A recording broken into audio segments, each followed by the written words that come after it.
Bismillahirrahmanirrahim. Alhamdulillahirabbil alamin. Allahumma shalli wa sallim ala sayidina Muhammadin miftahi babi rahmatillah adada ma fi ilmillah salatan wa salaman daimaini bidawami mulkillah wa ala alihi wa sahbihi. Assalamualaikum warahmatullahi wabarakatuh. Kaum muslimin dan muslimat, kawan-kawan yang dimuliakan Allah Ta'ala, alhamdulillah kita bisa bersama-sama membahas ilmu-ilmu Allah Ta'ala, ilmu-ilmu yang Allah turunkan kepada Nabi Muhammad SAW. InsyaAllah pada episode kali ini kita akan bersama-sama mengkaji sabda-sabda Nabi Muhammad SAW dalam kajian yang kita beri nama Kalam Nabi. InsyaAllah melalui Kalam Nabi kita akan mendapatkan mutiara-mutiara ilmu yang selalu segar dan bermanfaat bagi kehidupan kita dunia maupun akhirat. Pada episode ini kita akan belajar hadis tentang hukum mengangkat tangan. Mengangkat tangan ketika berdoa memohon kepada Allah Subhanahu wa taala. Dalam sebuah hadis yang diriwayatkan oleh Imam Al-Hakim dalam kitabnya Al-Mustadrak, Rasulullah SAW bersabda, "Idza sa'altumullaha fas'aluhu bi butuni akufikum wa la tas'aluhu bi dhuhuriha wamsahu biha wujuhakum."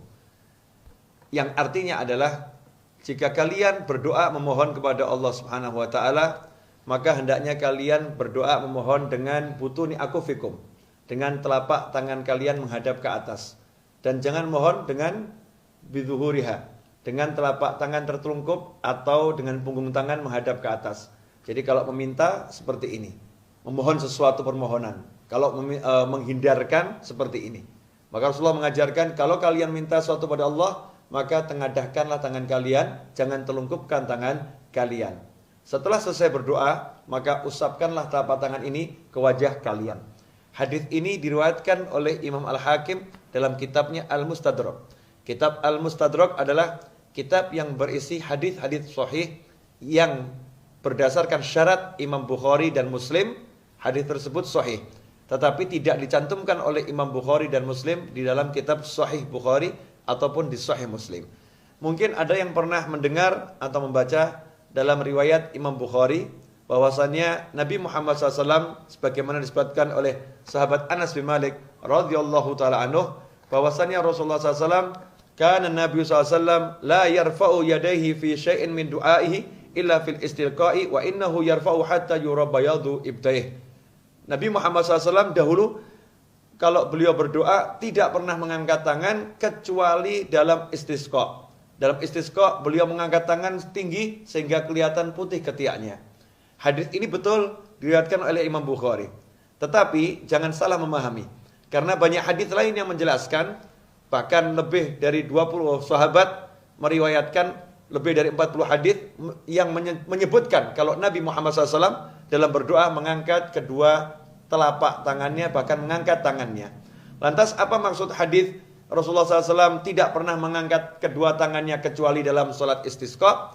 Yang dimaksud adalah tidak pernah mengangkat tangannya setinggi itu. Jadi Anas bin Malik atau para sahabat tidak melihat Rasulullah SAW mengangkat tangannya setinggi itu. Bukan berarti Nabi Muhammad SAW tidak pernah mengangkat tangan dalam berdoa. Karena dalam Sahih Bukhari sendiri diriwayatkan bahwasannya Nabi Ibrahim alaihissalam, ketika Nabi Ibrahim berdoa membaca wahyu Allah Ta'ala dalam surat Ibrahim ayat 37, Rabbana inni askantu min dzurriyyati biwadin ghairi dzi zar'in 'inda baitikal muharrami Rabbana liyuqimus salata faj'al af'idatan minan nasi tahwi ilaihim warzuqhum minats thamarati la'allahum yashkurun. Ketika Nabi Ibrahim berdoa, dengan doa tersebut beliau pun menghadap ke arah Ka'bah dan mengangkat kedua tangannya. Bahkan diriwayatkan oleh Imam Muslim dalam kitab sahihnya, setelah selesai Fathul Mekah, baginda Muhammad sallallahu alaihi wasallam melakukan tawaf. Kemudian Rasulullah SAW naik ke Bukit Sofa. Beliau naik ke Bukit Sofa, kemudian beliau menghadap ke arah kiblat seperti Nabi Ibrahim dahulu menghadap ke arah kiblat. Kemudian beliau mengangkat tangan dan berdoa kepada Allah Subhanahu wa taala. Dan banyak hadis lain, semisal hadis yang diriwayatkan oleh Imam Abi Dawud, juga oleh Ibnu Majah, kemudian Imam Tirmidzi, Ibnu Hibban, Al-Hakim. Mereka semua meriwayatkan hadis yang menurut Imam Bukhari dan Muslim hadisnya sahih, yaitu Rasulullah SAW bersabda, Innallaha hayyun karimun yastahyi idza rafa'a ar-rajulu ilaihi yadayhi an yaruddahuma sifran khaibatain. Sesungguhnya Allah Subhanahu wa taala hayyun, Allah Maha malu. Ya, Allah itu maha malu, karimun, dan Allah maha pemurah, maha memberikan dengan penuh kedermawanan.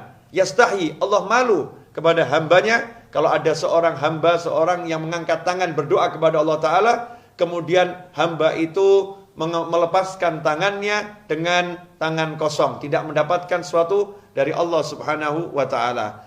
Dalam riwayat Al-Hakim ada matan juga yang berbunyi, Innallaha rahimun hayyun karim.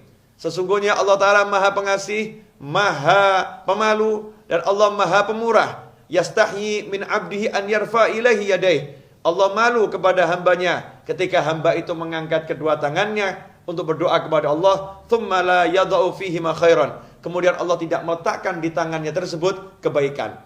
Berdasarkan hadis-hadis ini dan berbagai hadis yang lain, maka umat Islam disunnahkan kalau berdoa mohon kepada Allah Ta'ala, hendaknya mengangkat kedua telapak tangan. Semoga dengan seperti itu, Allah memberikan karunia yang besar. Seandainya ada orang yang tidak sepakat, maka tidak jadi masalah. Tetapi jangan sampai karena perbedaan dalam memahami hadis, kemudian saling bermusuhan antara muslim yang satu dengan muslim yang lain.